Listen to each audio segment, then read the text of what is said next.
Maybe just sort of talk us through that sort of pricing model. How did you think about it? Before you figure out pricing, you must first figure out your positioning.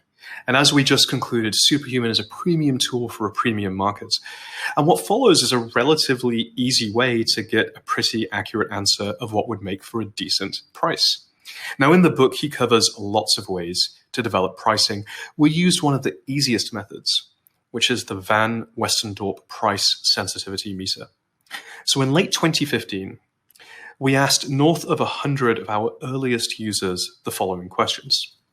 Number one, at what price would you consider Superhuman to be so expensive that you would not consider buying it? Number two, at what price would you consider Superhuman to be priced so low that you would feel the quality could not be very good? Number three, at what price would you consider Superhuman to be starting to get expensive so that it is not out of the question, but you would have to give some thought to buying it? And number four, at what price would you consider Superhuman to be a bargain, a great buy for the money? Now, if you have a premium position, the question that supports that is the third question, which is, when does it feel expensive, but you'd still buy it anyway? One can imagine that Tesla did that with the Model S. And for us, the median answer to that third question actually turned out to be $29 per month.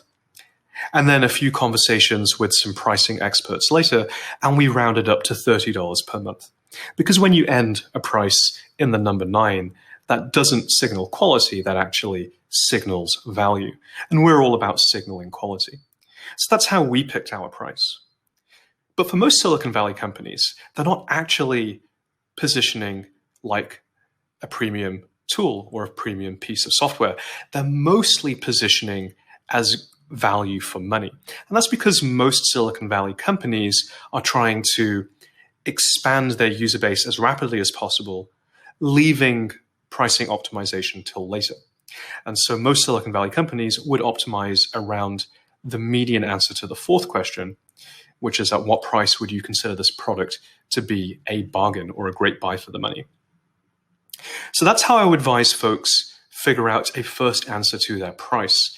But once you've done that, it is important to do a quick gut check on market sizing. For example, with that price, can you grow into $1 billion valuation? Now, let's assume at that point, valuation is 10 times your run rate, so your run rate would have to be $100 million. For Superhuman, that would be 300,000 subscribers at $30 per month.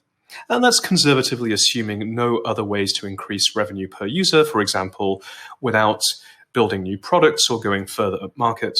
And we asked ourselves, do we think that we can get to hundreds of thousands of subscribers? We answered emphatically yes, and so we went ahead with that price.